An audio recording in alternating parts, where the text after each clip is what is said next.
Efesios capítulo 2.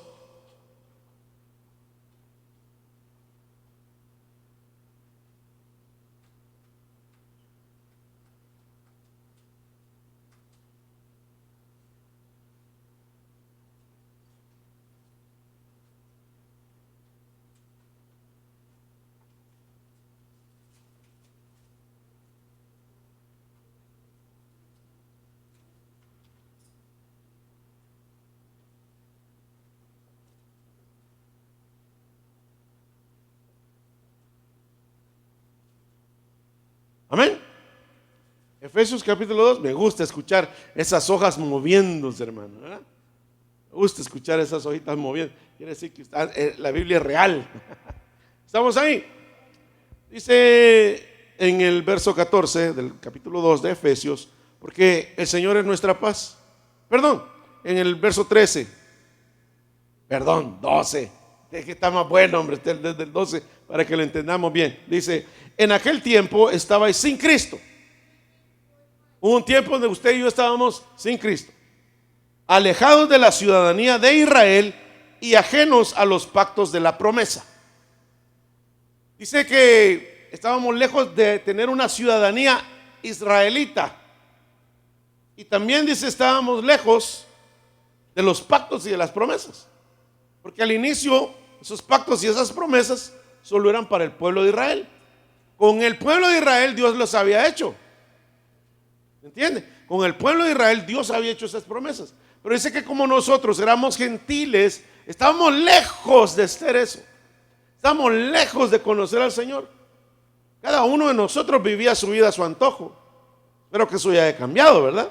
Pero dice, en aquel tiempo estábamos alejados de la ciudadanía de Israel y ajenos a los pactos de la promesa, sin esperanza y sin Dios en el mundo. Y así hemos vivido algunos por muchos años, hermano. Sin Dios, sin esperanza y sin el Señor en nuestra vida. Y nos equivocamos tanto en ese periodo de tiempo que nos costó muchas cosas en la vida, hermano. Luego dice, pero ahora en Cristo Jesús, vosotros, o sea nosotros, que en otro tiempo estábamos lejos, o sea usted y yo, hemos sido hechos cercanos por la sangre de Cristo. ¿Quién nos acercó a Dios? La sangre de Cristo nos acercó. Y luego dice, por Él, porque Él es nuestra paz, que de ambos pueblos hizo uno, derribando la pared intermediaria de separación. ¿De cuáles dos pueblos está hablando? Está hablando del pueblo de Israel y de los gentiles. Y dice que de esos dos pueblos, ¿qué hizo Dios? Hizo uno. Hizo un pueblo. ¿Ok? Sentándose a su diestra en los lugares, perdón, porque Él es nuestra paz. Luego dice, aboliendo en su carne las enemistades, la ley de los mandamientos expresados en ordenanzas, para crear en sí mismo de los dos un solo y un nuevo hombre, haciendo la paz. ¿Qué hizo? ¿Qué tuvo que quitar el Señor? Dice, quitó la pared que los dividía y luego quitó la enemistad que los separaba. Había un repudio del pueblo de Israel hacia los gentiles. Había una actitud así como que de menosprecio a los gentiles.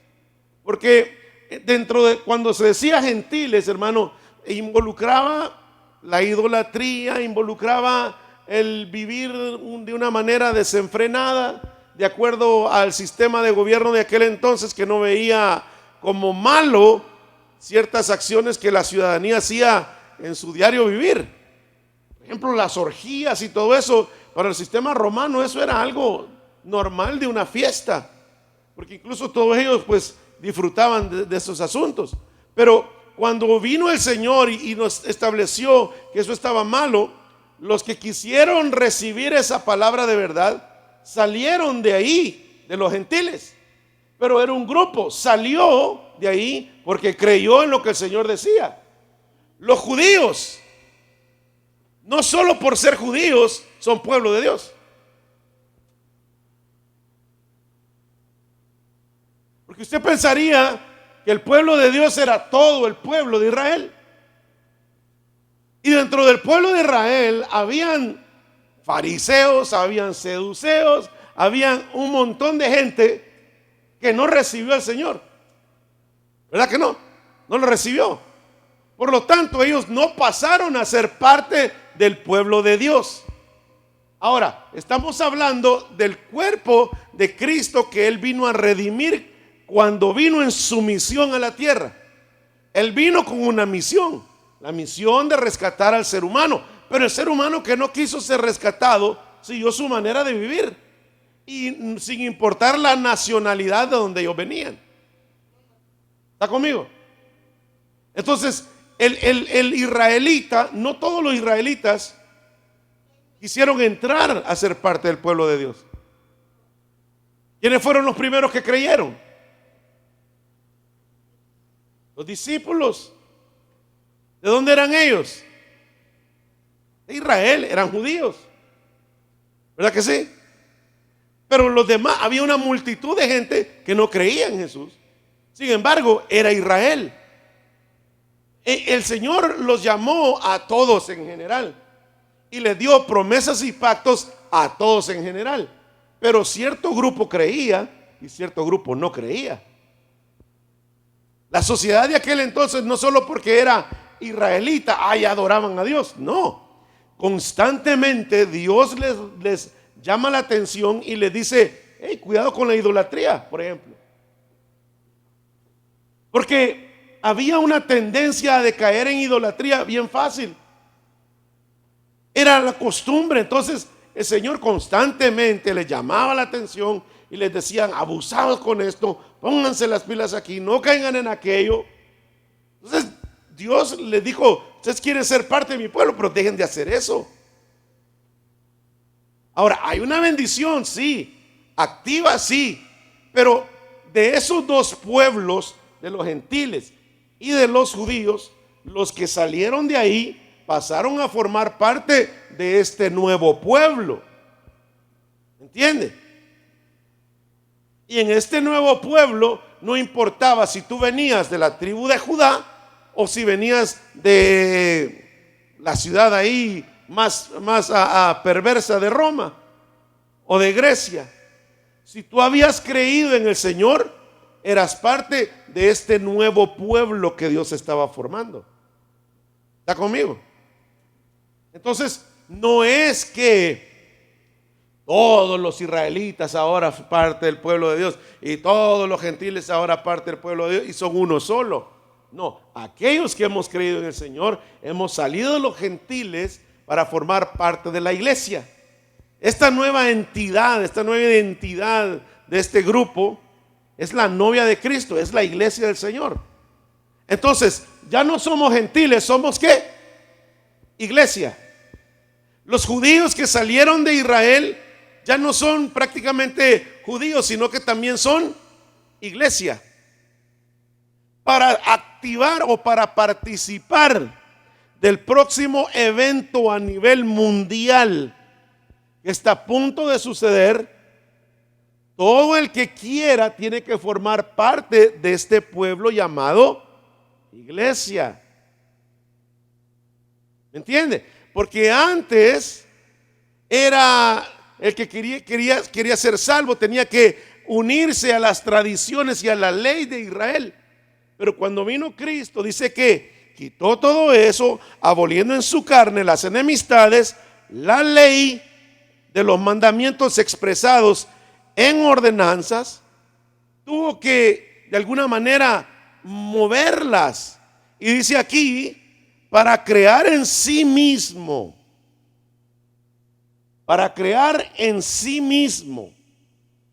de los dos, uno solo. ¿Quién creó la iglesia? Señor Jesús. Él es el inicio de la iglesia. Entonces todo aquel que viene a Él forma parte ¿de qué? ¿De Israel? ¿De qué? Correcto, de la iglesia de Cristo, que viene a ser figura de un Israel espiritual, por haber tenido un pacto ahora con Dios, porque los pactos y las promesas eran para Israel terrenal. Pero cuando ellos ya no quisieron eso, entonces el Señor Jesucristo vino y a darnos la oportunidad ahora de que sin cumplir la ley tú puedas entrar en este nuevo pueblo llamado iglesia. Pero la iglesia se ha inventado, la iglesia cristiana a lo largo de los tiempos se ha inventado la teoría de la sustitución. ¿Saben lo que es eso? ¿No saben lo que es eso? ¿Nunca lo he escuchado? La teoría de la sustitución o la teoría del reemplazo, que dice que ahora la iglesia vino a quitarle el lugar a Israel y que Israel ya no es el pueblo de Dios y que Israel ya no son nada, incluso que son un mal aquí en la tierra y que por lo tanto ahora merecen ser destruidos ellos y todos los demás. ¿Sabe quién maneja ese tipo de doctrina? La gente que anda tocándole las puertas de vez en cuando. Ellos manejan la teoría del reemplazo. ¿Sabe quién manejaba la teoría del reemplazo? Adolfo Hitler. Mire qué bonito encajar nuestra teología con uno de los hombres más perversos de la historia. La teoría del reemplazo habla de que ahora el pueblo de Dios ya no es Israel, sino la iglesia. Habla de que ahora todo el amor, toda la protección de Dios ya no está para Israel, sino para la iglesia. Habla de que el cumplimiento de la palabra y las profecías ahora son para la iglesia y no para Israel. Que toda herencia espiritual y todo ahora es de la iglesia y ya no es para Israel. Entonces viene la teoría de la sustitución, viene a ser que la iglesia viene a reemplazar a Israel y no es así. De acuerdo a lo que Daniel enseña en el capítulo 9, están las 70 semanas, usted lo sabe. Pero hay un lapso donde el reloj se detiene para que sea el tiempo de los gentiles. Y en ese tiempo de los gentiles, Dios trabaja con uno para darle identidad a ese nuevo pueblo que le estaba creando. Pero se va la iglesia y es quitado este pueblo, vuelve el trato directo de Dios con Israel. En Apocalipsis usted ve a 144,000 judíos sellados en el tiempo de la tribulación. La tribulación no es para la iglesia, pero es quitada la iglesia y se reactiva otra vez el trato de Dios directamente para hacer volver a Israel. Dios no se ha olvidado de Israel. Israel sigue siendo Israel. Los gentiles siguen siendo los gentiles, pero hay un nuevo pueblo que se formó de los que salieron de los dos, llamado iglesia. Ahora, ¿debe la iglesia cumplir la ley?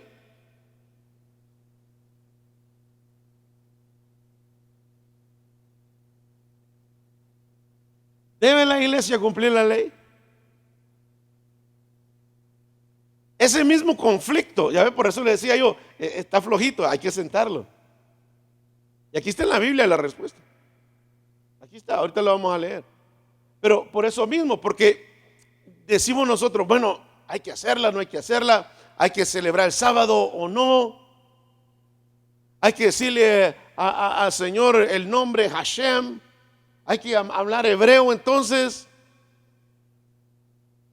porque pues dicen que no es Jesús el nombre, que es Joshua o Yeshua, la Mashiach, y hay que hablar hebreo entonces. Pero ¿y entonces el griego dónde queda? Si la mayoría, si casi todo el Nuevo Testamento fue escrito en griego. El Antiguo Testamento parte fue escrito en hebreo y en arameo, pero el Nuevo Testamento está escrito en griego. ¿Cuál es el idioma de Dios? Cuando Jesucristo fue crucificado decía, ese es el rey de los judíos, lo decía en hebreo, lo decía en latín y lo decía en griego. Dios es, claro, Él maneja todas las lenguas, pero volvamos al tema. debe ahora la iglesia, porque aquí el Señor dijo, para formar este nuevo pueblo, yo tengo que quitar la presión de la ley. Ya lo leyó, verso 15, léalo otra vez. Dice, aboliendo en su carne las enemistades. Y después dice que la ley de los mandamientos expresados en ordenanzas. ¿Cuáles eran esa ley? ¿Se acuerda de alguno? Ahora, hay ley moral y hay ley como le dijera, una ley pues instituida para regir los pueblos y todo eso. Un pueblo sin ley pues se descontrola. Pero hay una ley moral que no desaparece del ser humano, que está ahí incluso antes de que hubiera ley escrita. Ya había algo que le decía a Caín, matar es malo. Y antes no se le había dado la ley, ¿verdad que no? Pero esa es una ley moral escrita en el corazón del ser humano. Y no estaba la ley todavía bajo Moisés que le decía, no matarás. ¿De acuerdo? Dice el verso 15, aboliendo en su carne las enemistades. Después dice, la ley de los mandamientos expresados en ordenanza. No es toda la ley, sino que la ley de las ordenanzas. Porque las ordenanzas tenían autoridad como ley. Y dice, para crear en sí mismo de los dos un solo y nuevo hombre. Porque entonces tenía que ser, ok, yo estoy haciendo un nuevo pueblo. El que quiere entrar aquí, gentiles, tienen que hacer lo que yo digo. Judíos tienen que hacer la ley de Moisés. ¿Cómo está eso? ¿Qué tenían que hacer los judíos que salían y los gentiles que salían para formar parte de este nuevo pueblo? ¿Le estoy dando a entender? ¿Le estoy generando el conflicto o no? ¿Lo estoy poniendo a dudar, a pensar o todavía no? ¿Sí? Porque de eso se trata. Para aprender tenemos que generar la situación, ¿verdad, hermano? Luego dice, y mediante la cruz, ¿verdad?, reconciliar con Dios a ambos en un solo cuerpo, matando en ella las enemistades. Y vino y anunció las buenas nuevas de paz a vosotros los que estábamos lejos, los que estaban lejos, y a los que estaban cerca. ¿Quiénes eran los que estaban lejos? ¿Quiénes? Los gentiles. ¿Quiénes eran los que estaban cerca? Los judíos. Y dice que a través de la cruz Él hizo un solo cuerpo, porque por medio de Él los unos y los otros tenemos, ¿qué dice? Entrada por un mismo espíritu al Padre. ¿Cuál es el objetivo de formar un nuevo pueblo? Llegar al Padre. ¿Cuál era el objetivo de la ley? Agradar al Padre. ¿Me entienden? Entonces Jesús dijo, miren, vamos a agradar al Padre, tú sin necesidad de cumplir toda la ley y tú sin necesidad de cumplir toda aquella ley, vengan a mí. Yo voy a abrirles el camino, yo voy a hacer el camino para que vayan al Padre. Pero necesitan una nueva identidad, necesitan formar parte de este nuevo pueblo llamado iglesia, que va a representar mi cuerpo. Porque para presentarme delante de Dios no me puedo presentar sin cuerpo. Ustedes son mi cuerpo, formado por los judíos que creyeron en Él, los griegos que creyeron en Él, los chinos que han creído en Él, los salvadoreños que han creído en Él, los mexicanos que han creído en Él, los de Mexicali que han creído en Él, los de Honduras, los de Guatemala, los de El Salvador, de todos los que han creído en Él. Formamos parte de ese pueblo. Pero antes solamente era el pueblo de Israel, nadie más. Solo ellos tenían acceso a la ley, a cumplir la ley. Y si un extranjero, ¿está conmigo?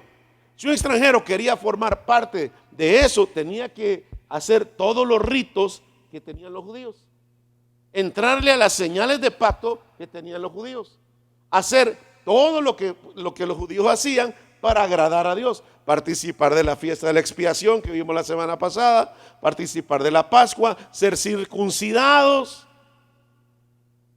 Entonces se generó esto, hermano. Esa pregunta que nos hemos hecho ahora se la hicieron antes también los apóstoles. ¿Quieren ir a verlo? Hechos capítulo 15. Vamos para allá, porque ahí es donde está la mera respuesta de todo esto. No se le vaya a olvidar, ¿ok? Nunca. Hechos capítulo 15. Ahí está la respuesta a todo esto. Ha sido un conflicto, hermano, pero ahí está la respuesta. Ay, hermano, un saludo para mi hermano hasta El Salvador. Santo Dios, desde allá lo están viendo. Pórtese bien. Están allá, hermano, echándose pupusas en Olocuilta. Santo Dios. Qué envidia, ¿verdad? Bueno, Hechos capítulo 15. Miren lo que dice ahí. ¿Está listo? ¿Está listo? Hoy vamos a leer bonito aquí. Y a mí me gusta que entendamos. Sí, a mí me gusta, claro, que nos alegremos y la emoción y todo esto, pero tenemos que agarrar peso. Dice ahí 15:1.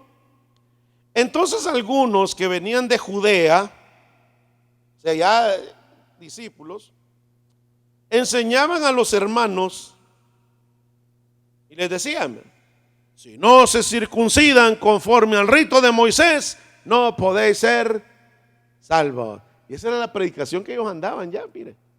Ya eran cristianos ellos eran cristianos, eran de Judea y andaban predicando. Pero cuando predicaban a Jesús, le decían: usted quiere ser salvo, reciba a Cristo en su corazón, pero también tenemos que practicarle la circuncisión de acuerdo al rito de Moisés. ¿Y qué era la circuncisión? Señal de la ley, señal del pacto de Abraham y el Señor, pero estaba dentro de la ley, que todo varón tenía que ser circuncidado a los 8 días. ¿Se acuerda? Ya era una ley. Entonces los cristianos andaban predicando, pero le decían: si quieres ser parte del pueblo de Cristo, pero tienes que circuncidarse. ¿Qué estaban haciendo ahí? Era una mezcla de la gracia con la ley. Y de aquellos decían: bueno, que no solo basta Cristo. No, tienes que ahora entrarle a todas las cosas de Israel. Entonces perdía identidad del asunto. Entonces, o somos de allá o somos de aquí, de donde somos. Y mire, luego dice el verso 2: como Pablo y Bernabé tuviesen una discusión y contienda no pequeña con ellos, o sea que les pararon el carro, en otras palabras, a ellos.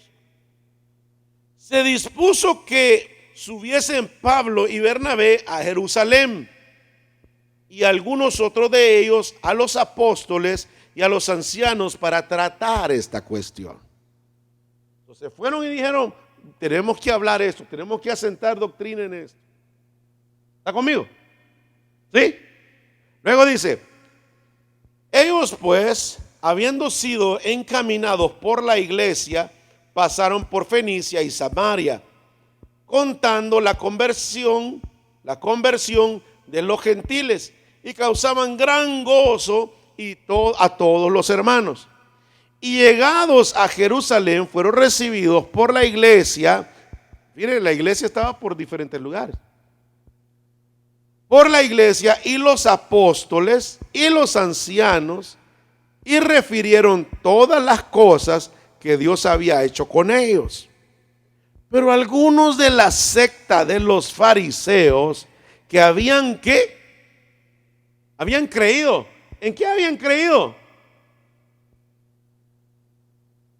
En Jesús. Ellos habían dicho que el fariseísmo no está bien, me voy a convertir a cristiano prácticamente. Dice: ellos que habían creído se levantaron diciendo: es necesario circuncidarlos y mandarles que guarden la ley de Moisés. Mire pues, existía el conflicto. ¿Qué predicaba Pablo? La gracia. Pero estos cristianos andaban predicando y decían, tienen que ser circuncidados. Ya eran creyentes ellos ya. Pero decía, tienen que cumplir la ley de Moisés. Entonces, ¿qué parte del evangelio de Cristo habían creído ellos? Que todavía tenían conflicto con eso. ¿Me está entendiendo?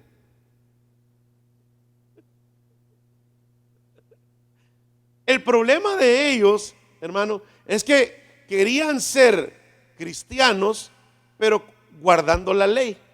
Entonces había un conflicto. Entonces el evangelio que ellos predicaban era, tú puedes ser cristiano, pero tienes que hacer la ley. Hoy en nuestros días, ¿qué le dice? Usted es cristiano, pero tiene que guardar el sábado. Usted es cristiano, pero tiene que hacer esto. Usted es cristiano, pero tiene que, ¿me entiende? Hablar hebreo y mitad español. Usted es cristiano ahora, pero tiene que celebrar las fiestas judías. Entonces es una mezcla de la gracia con la ley. Vinieron los dos apóstoles y le dijeron, bueno, fueron a Jerusalén y se encontraron con los ancianos y los apóstoles y hablaron de estas cosas. Y dice, pero había un grupo ahí de fariseos que habían creído. Y ellos dijeron, a todos esos cristianos que han creído, hay que circuncidarlos y hay que hacer que cumplan la ley de Moisés. Era la opinión de ellos. Dice que cuando llegó Pablo y Bernabé, les daba alegría, les contaron todo lo que había pasado en el camino. Ya leyó conmigo, ¿verdad? Ya leyó eso conmigo. Venían en el camino y cómo la gente se convertía y todo, y vinieron contentos a contarles a ellos, a la iglesia de Jerusalén, del cual Santiago era el pastor. Entonces, cuando oyeron eso, habían ahí en Jerusalén unos fariseos que habían creído, ya eran parte de la iglesia, y dijeron, esa gente hay que hacerlos que se circunciden, porque quienes habían creído eran gentiles, no eran judíos. ¿Sí me entienden? Por eso es que los fariseos dijeron, ahora que ya esos gentiles quieren formar parte de este nuevo pueblo, tienen que circuncidarse. ¿Ya lo entendió? Entonces le exigían ellos a este nuevo hombre costumbres del viejo hombre, señales del viejo hombre, que ya no tenían que, porque estábamos bajo la gracia. Pero ellos, hermano, predicaban eso. Incluso Pedro en un tiempo predicó eso también. Ahora sigamos leyendo porque esto se pone bueno. Luego dice, pero algunos de la secta, los fariseos, ya leímos eso, verso 6, y se reunieron los apóstoles, los ancianos para conocer de este asunto. Y le dijeron, vamos a arreglar esto porque hay que hablarlo. ¿Verdad, hermano, que esto no se habla ya casi en las iglesias? Porque no se ha visto el conflicto tan vivo como se está viendo ahorita. Y eso está trayendo mucha confusión a la iglesia. Piensan que están siendo parte de una iglesia normal, pero se están judaizando. Y es ahí donde está el problema.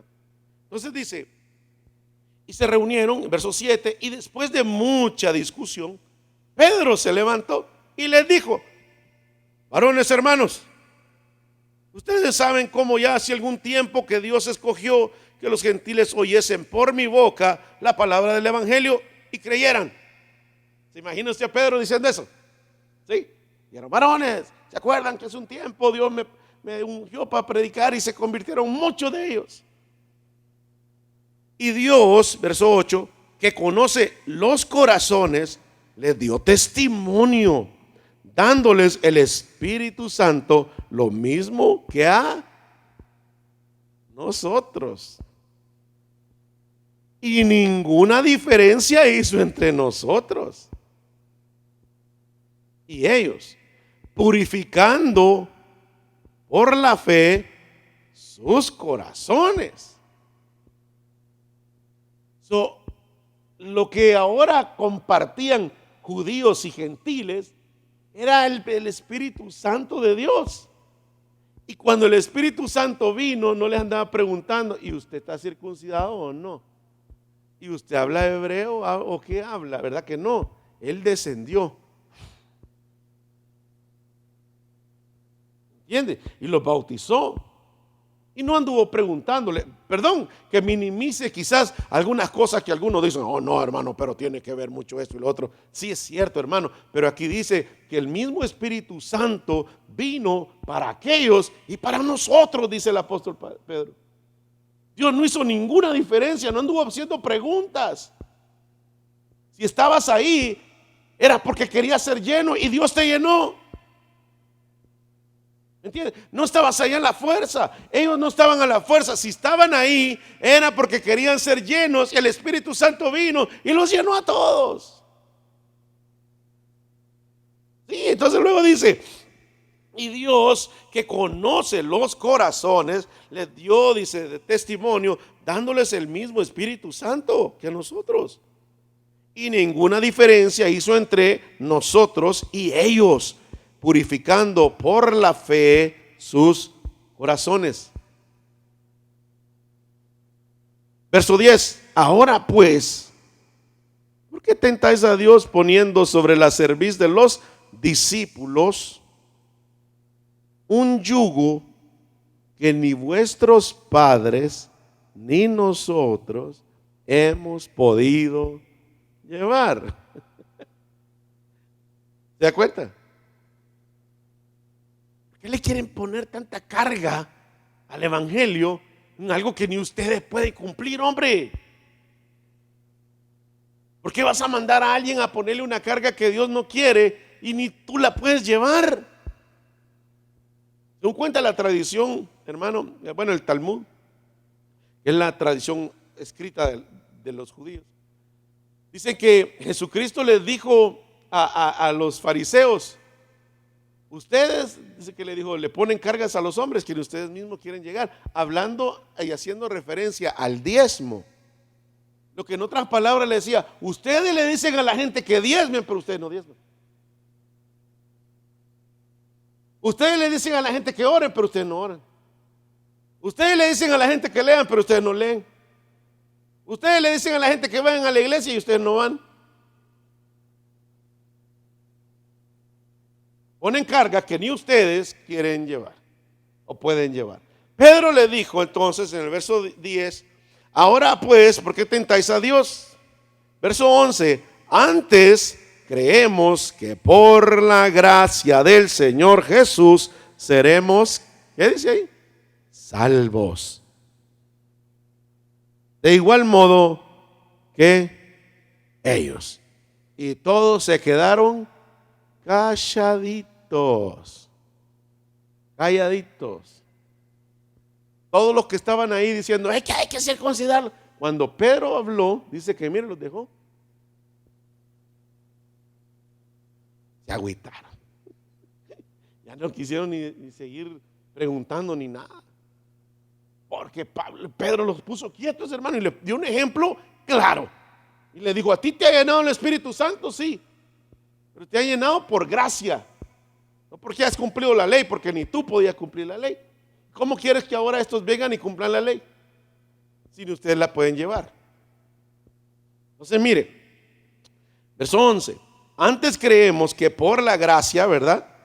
Dice, del Señor Jesús seremos salvos de igual modo que ellos. Ahora, esto contrasta con el primer verso que leímos, porque los primeros hermanos andaban diciendo que había que circuncidarse para ser salvos. ¿Verdad que sí? ¿Lo leyó conmigo? ¿Sí? Los primeros versos de ahí el 15. Ahora, Pedro dice, basta con la gracia para ser salvos. Verso 12. Entonces toda la multitud cayó.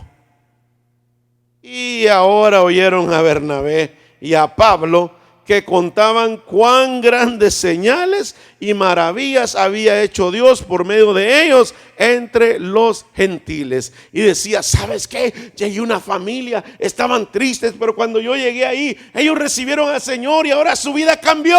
Gloria a Dios, porque no tuvieron que conocer la ley, pero conocieron a Cristo y su vida cambió.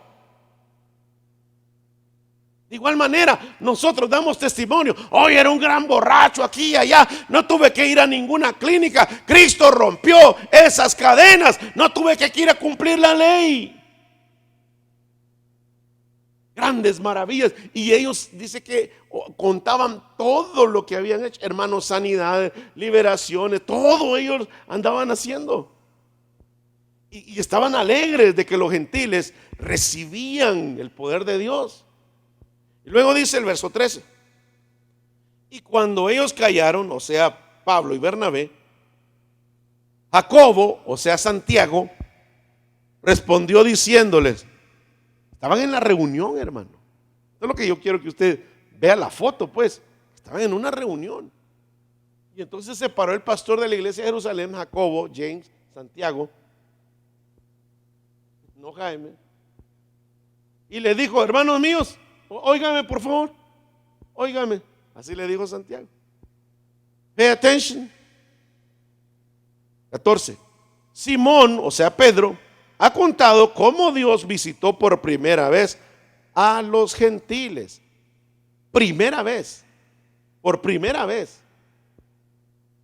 Para tomar de ellos pueblo para su nombre. ¿Cuántos eran gentiles aquí? ¿Cuántos son parte del pueblo que alaba el nombre del Señor? Amén, somos nosotros. Denle un aplauso al Señor. Esos somos nosotros. Salimos de ahí para formar parte de este pueblo aquí. Ahora, viene lo bonito. Dice aquí: para tomar pueblo para su nombre. Y con esto concuerdan las palabras de los profetas, como está escrito: después de esto volveré y reedificaré el tabernáculo de David que está caído, y repararé sus ruinas y lo volveré a levantar, para que el resto de los hombres busque al Señor y todos los gentiles sobre los cuales es invocado mi nombre. Miren, luego dice, luego hablamos del tabernáculo de David. Verso 18. Dice el Señor que hace conocer todo esto desde tiempos antiguos. Verso 19. Por lo cual yo juzgo que no se inquiete a los gentiles que se convierten a Dios. ¿Cómo dice sus versiones?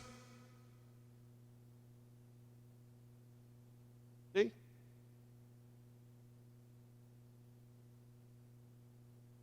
¿Cómo dice la tuya? Ok. Sí, yo invito a que no instiguen, dice, ¿verdad? Que no se inquiete a los gentiles, ¿verdad?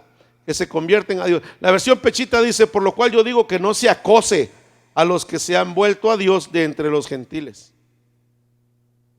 Él dice: no los presionen, hombre.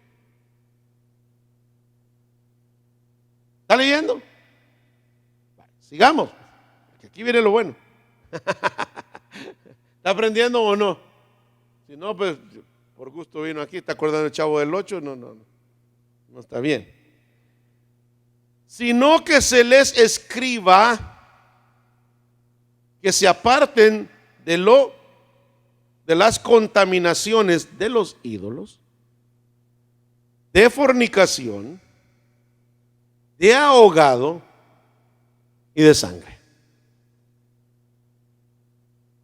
Porque Moisés desde tiempos antiguos tiene en cada ciudad quien lo predique en las sinagogas, donde es leído cada día de reposo. Entonces pareció bien a los apóstoles y a los ancianos con toda la iglesia elegir de entre ellos varones y enviarlos a Antioquía con Pablo y Bernabé. A Judas, que tenía por sobrenombre Barsabas. ¿Cómo se llamaba? ¿Quién era el papá de Barsabas? Correcto. Good job. ¿Qué quiere decir Bar? Hijo de. Correcto. Barsabas. Y dice después, y Silas, varones principales de entre los hermanos.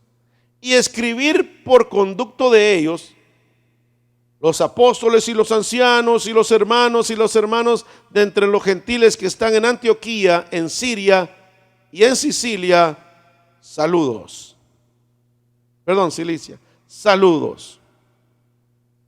Por cuanto hemos oído que algunos que han salido de vosotros, a los cuales no dimos orden, os han indicado con palabras, inquietado con palabras, perturbando vuestras almas, mandando circuncidaros y aguardar la ley.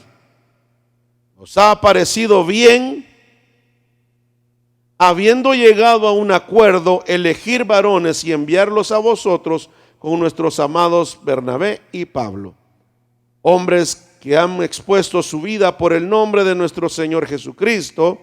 Así que enviamos a Judas y a Silas, los cuales también de palabra os harán saber lo mismo, porque ha parecido bien al Espíritu Santo y a nosotros no imponeros ninguna carga más que estas cosas necesarias.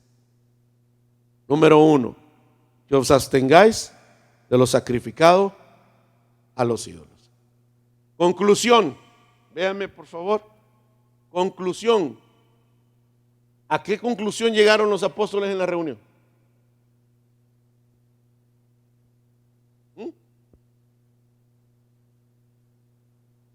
Se reunieron por el conflicto de que aquellos decían hay que circuncidarlos y que apliquen la ley a los nuevos convertidos, a los gentiles.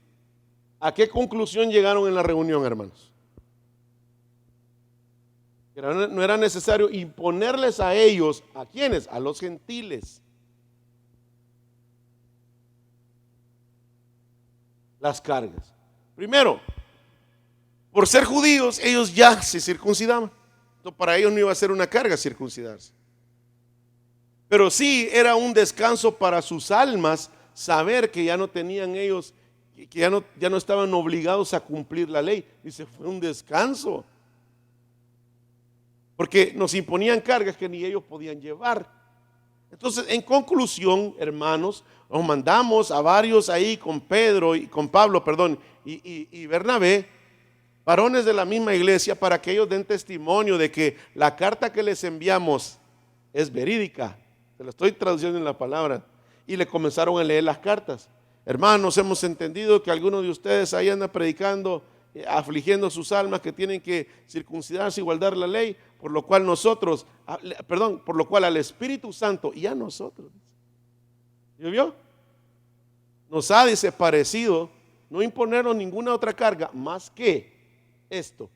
Número 1, abstenerse, dice después, que os abstengáis de lo sacrificado a los ídolos. Eso está vigente hasta el día de hoy. Eso es para los gentiles. Abstenerse de lo sacrificado con los ídolos. No tener contacto con lo que circuncida, con lo que tiene que ver con los ídolos.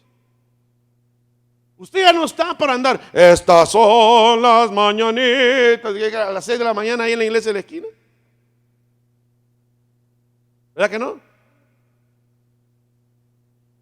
Usted no está para andar ahí con los recuerdos guardaditos en la cartera ahí de ese tipo de cosas. La imagen de San Judas, ¿ves? Santo Dios.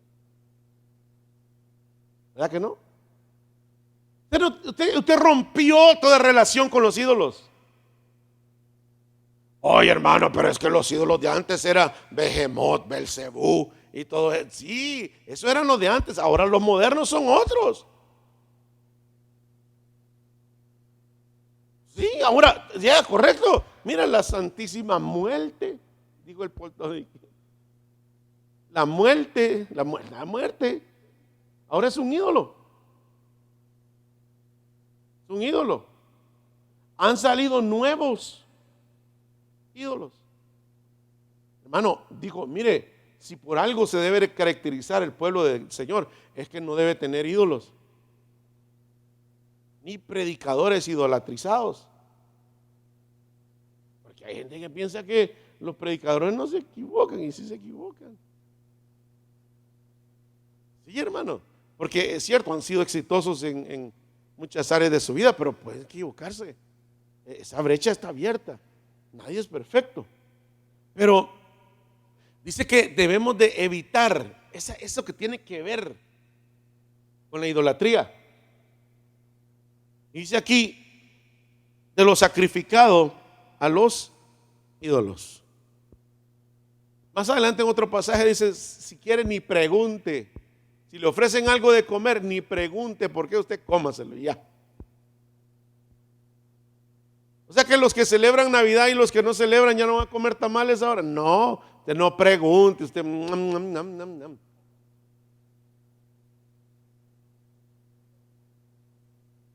Pero si va usted ahí, ¿verdad? ¿Y esto de qué es? ¿Y esta comida por qué es? Es que porque bautizamos el niño. No coma, no sea partícipe en algo que los pueblos aún están en ignorancia. Con amor usted diga, no puedo, ese día tengo iglesia, aleluya.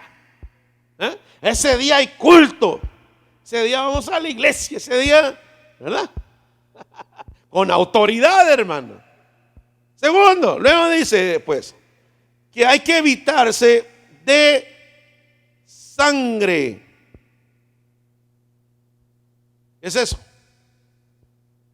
La religión que anda tocando puertas dice que se refiere a la transfusión de sangre. Y por eso se murió Celina.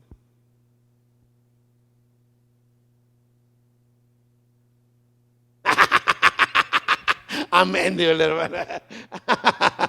Por ahí dicen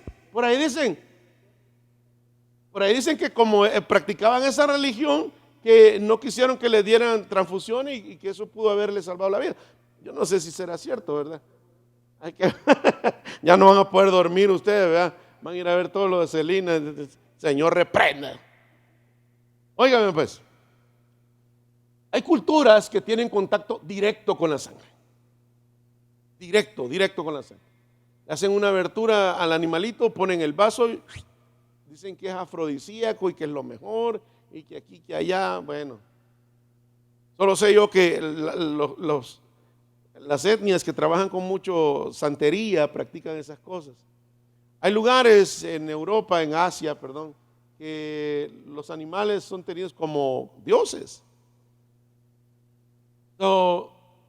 Y tienen contacto con el excremento y con el orín del animal directo, ingiriéndolo, porque según eso les va a ayudar en sus enfermedades.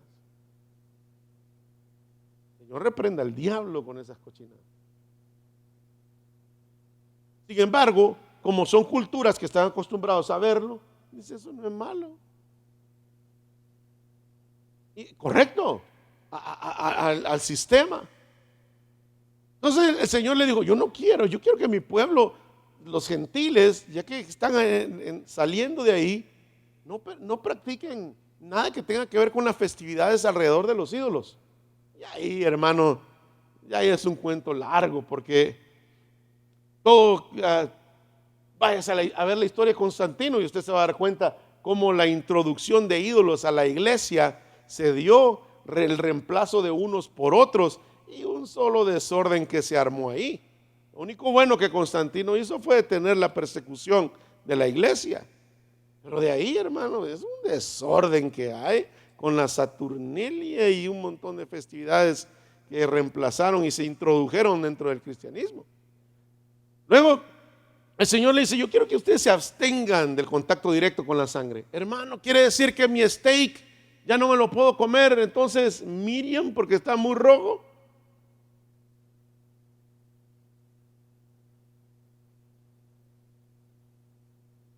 Quiere decir que mi filet miñón, excuse me. ¿Ah? Si usted va a la investigación, hermano, cada carne, cada cuerpo se cuelga. Se cuelga. Usted no mata al animal ahí y de ahí le agarra la pierna y de aquí le va a cortar este steak de la costilla y a cocinarlo. No, tiene un proceso. En aquel entonces era quizás directo, hermano, pero ahora hay un proceso. Usted sabe que la USDA anda chequeando todo eso para ver la calidad de la carne que lleve el proceso necesario. Y por eso vienen a veces todas moreteadas las carnes porque le ponen un sello. No es que le pegaron a la vaquita por salir tarde, sino que le ponen un sello de calidad. Entonces, cuando cocinan eso, cuando lo matan, el animal está tenso.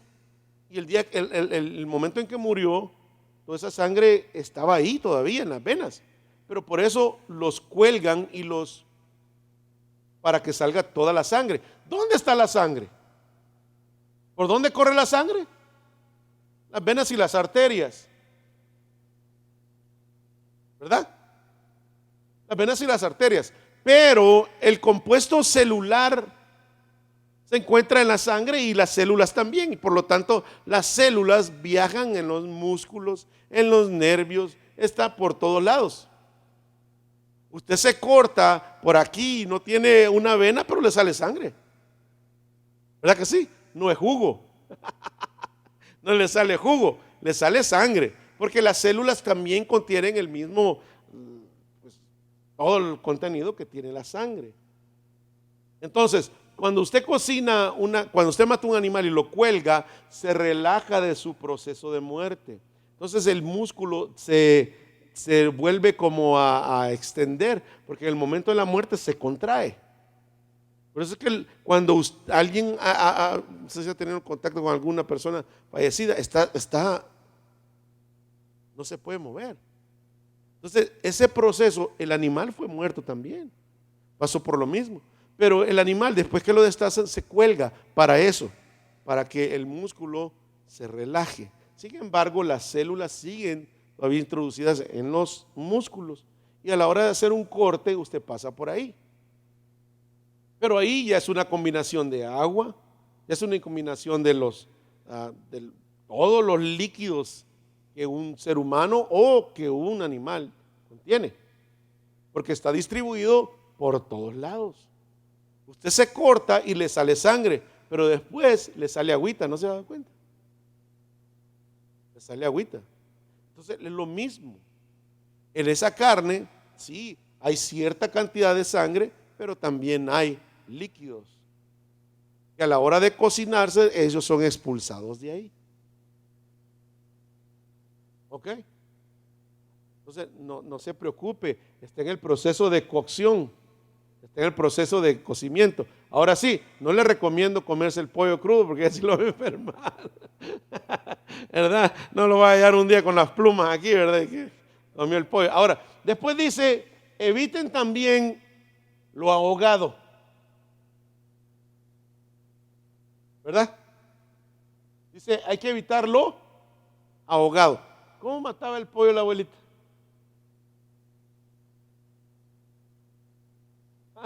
A pedradas. ¿Verdad que sí? Agarraba el pollito y jugaba con él. ¿Verdad? No, después sí. Pero mire, y lo colgaba y el animal ahí estaba leteando todavía. Entonces, el proceso no tenía que ser bajo ahogamiento. Tenía que ser una muerte provocada, pero con la intención de ser consumido. Pero no así de esa manera. Entonces Dios dice, por favor, no consuman la morcilla. ¿Sabes qué es la morcilla? Esa es la moronga, pero en el estilo ya que se oye bonito el nombre. Ahora, ¿qué es la moronga? ¿Qué lleva? Cebollita. ¿O no? Con limón, unos tacos. Deja de andar comiendo morón.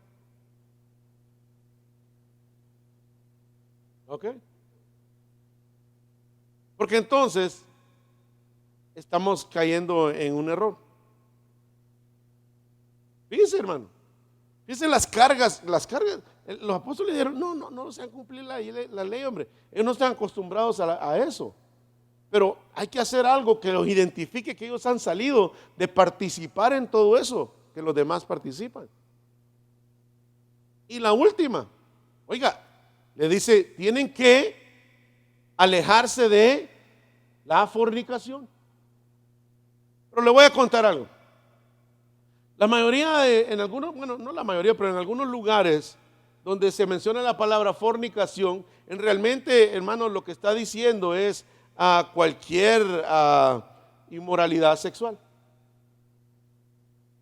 No necesariamente fornicación, porque a veces lo resumimos solo a una palabra. Ejemplo, cuando Jesucristo dijo que no aprobaba el divorcio si no fuera a causa de fornicación, el original quiere decir a causa de inmoralidad sexual. Y la inmoralidad sexual es mucho más extensa que el concepto de fornicación. ¿Entiende? El Señor dijo, por nada de esto se vale, excepto por inmoralidad sexual. Entonces aquí dice, si ustedes son cristianos, no participen en ningún tipo de inmoralidad sexual. Porque si nos vamos directo al concepto, entonces ¿qué es fornicación? La actividad sexual entre dos personas que no están casadas. No, pero ¿qué tal si uno de los dos está casado? ¿Qué tal si el otro? Cualquier acto de sexualidad fuera de es un acto de inmoralidad sexual.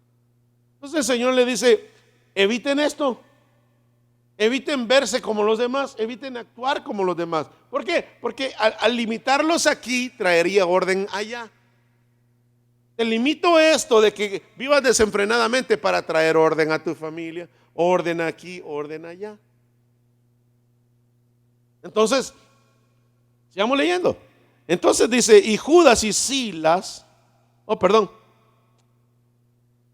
así que dice, ahogado y de la fornicación, de los cuales cosas, si os guardáis, bien haréis, pasarla bien. Verso 29. Verso 30. Así pues, los que fueron enviados descendieron a Antioquía y reuniendo a la congregación, entregaron la carta. Habiéndola leído, la cual, ¿qué pasó? Se regocijaron, hermano. Mire cómo nos iban a alegrar, ¿verdad? Si ya los querían circuncidar a todos. ¿O no? Mire pues, dice, y todos los hermanos cuando vieron eso se alegraron, más que todos los hombres. Gloria a Dios. Dice aquí, habiendo y Judas y como ellos también, habiendo leído la cual se regocijaron por la consolación. El traer un orden, el haber entendido algo que tú pienses que estabas haciendo mal, pero te das cuenta que a la luz de la palabra lo has estado haciendo bien, te da consuelo. Por lo contrario, te daría condenación por decir, no estoy haciendo esto bien, te sientes mal. Pero cuando sabes que estás haciendo las cosas bien, entonces dice, es consuelo, esta palabra ya no es para mí, ya me consuela saber que estoy haciendo las cosas bien. Y Judas y Silas, como ellos también eran profetas, consolaron y confirmaron a los hermanos con abundancia de palabras. Y entrando y pasando algún tiempo allí, fueron despedidos en paz por los hermanos para volver a aquellos que los habían enviado. Mas a Silas le pareció bien quedarse allí. Pablo y Bernabé continuaron en Antioquía enseñando la palabra del Señor y anunciando el evangelio con otros.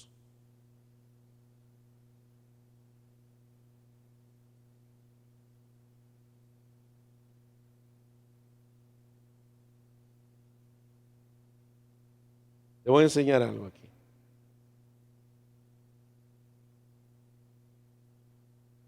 Ya para terminar.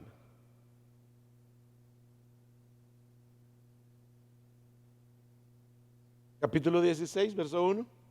Le voy a mostrar una aparente contrariedad de lo que acabamos de leer. ¿Okay? Nomás, pero para poder explicarlo y poder entender. Capítulo 16, verso 1. Después llegó a Derbe y Listra, y he aquí, había allí cierto discípulo llamado Timoteo, hijo de una mujer judía, pero de padre griego. ¿Verdad? ¿Está leyendo eso conmigo? Verso 2. Y daban buen testimonio de él los hermanos que estaban en Listra y en Iconio. Quiso Pablo que éste fuese con él. Y tomándole, ¿qué le hizo?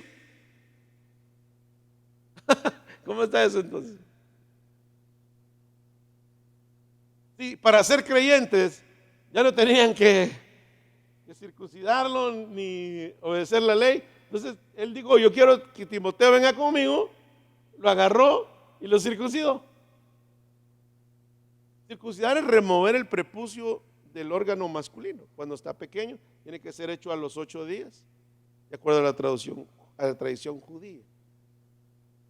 Es remover el exceso de piel de la parte. Esa era una señal de ellos. Pero mire, pues Timoteo estaba grande. Tuvo que valorar él realmente el llamado. Pero vino Pablo, lo agarra y lo circuncida. ¿Por qué cree usted que lo circuncida? Ahí dice, ¿verdad? Por causa de, ahí dice, lo circuncidó por causa de los judíos que había en aquellos lugares, porque todos sabían que su padre era griego, pero por el lado de su mamá era judía, y todo judío se circuncida.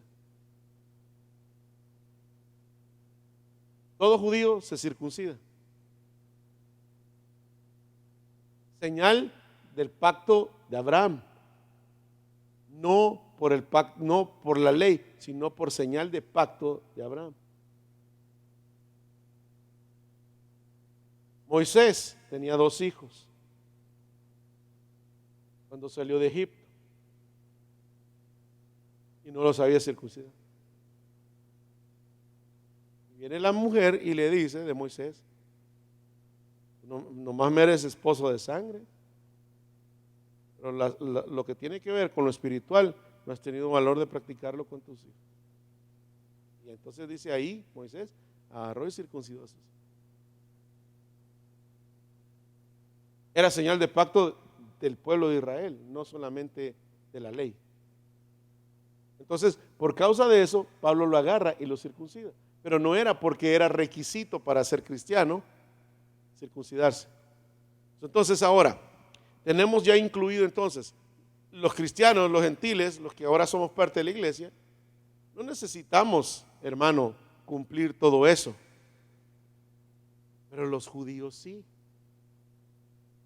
Ellos, ya es opción de ellos. Celebrar las fiestas, si ellos la quieren hacer, que la celebren.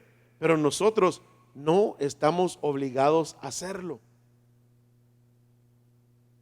Si ellos quieren celebrar el sábado, está bien, pero nosotros no estamos obligados a hacerlo, más que esas 4 cosas que se nos señalan aquí. Digo, cuestiones de práctica, ¿no? Ya al estudiar la palabra de Dios, ya nos damos cuenta que tenemos una vida por cambiar, hombre. ¿Entienden? No solamente es esos 4 puntos. Pero eso viene y asienta, hermano, la contienda que hasta los días de hoy se ve. Cristianos que se han querido judaizar y quieren entonces que la iglesia también sea y haga lo que está para Israel, sabiendo que ahora el Señor de los 2 pueblos sacó uno y le dio identidad llamada iglesia. Y a la iglesia Él le ha dado las cosas que debe de hacer: prepararse, cómo tener una relación con Él, cómo cuidarnos y esperar su venida. Ahora somos iglesia. Israel sigue siendo Israel y Dios sigue teniendo un trato con Israel. Pero ahora Dios tiene un trato con la iglesia. Y el próximo evento que está por suceder a nivel mundial es con la iglesia. Y todo el que quiera participar de ese acto a nivel mundial que está a punto de suceder, tiene que entrar en la iglesia. Al terminar ese trato de Dios con la iglesia, se reactiva el pacto con aquellos que no quisieron entrar, pero judíos. El tiempo de lo de los gentiles se acaba. La oportunidad ya no es para los gentiles. La oportunidad para los gentiles es ahorita. Se va la iglesia, se va la oportunidad de los gentiles, porque así se le llama, el tiempo de los gentiles. Se va el tiempo de la gracia que tiene que ver con los gentiles y se reactiva el trato de Dios directo con Israel. Nuestra oportunidad es hoy. No hay otra. No en la tribulación, no aquí, allá. Tiene que ver con Israel. Los que se van a morir en la tribulación y van a alcanzar una oportunidad, va a ser Israel. La iglesia es hoy.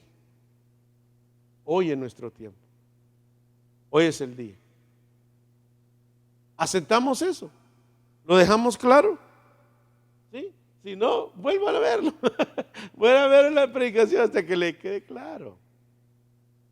¿Entienden? Yo creo que no corrí, ¿verdad? Para enseñárselo. Pero es necesario que lo sepamos, porque nos afirma, nos da identidad y sabemos quiénes somos. Por eso nadie puede obligarnos a hacer algo que a ellos les parece que así es, pero si la palabra de Dios no lo dice, que no haya ninguna carga de conciencia en nosotros de que no estamos haciendo las cosas bien, porque nosotros somos iglesia. Por gracia somos salvos y a esa gracia que fue derramada en la cruz del Calvario por el Señor Jesús es que tenemos entrada al Padre Celestial. Nos ponemos sobre nuestros pies en esta hermosa noche.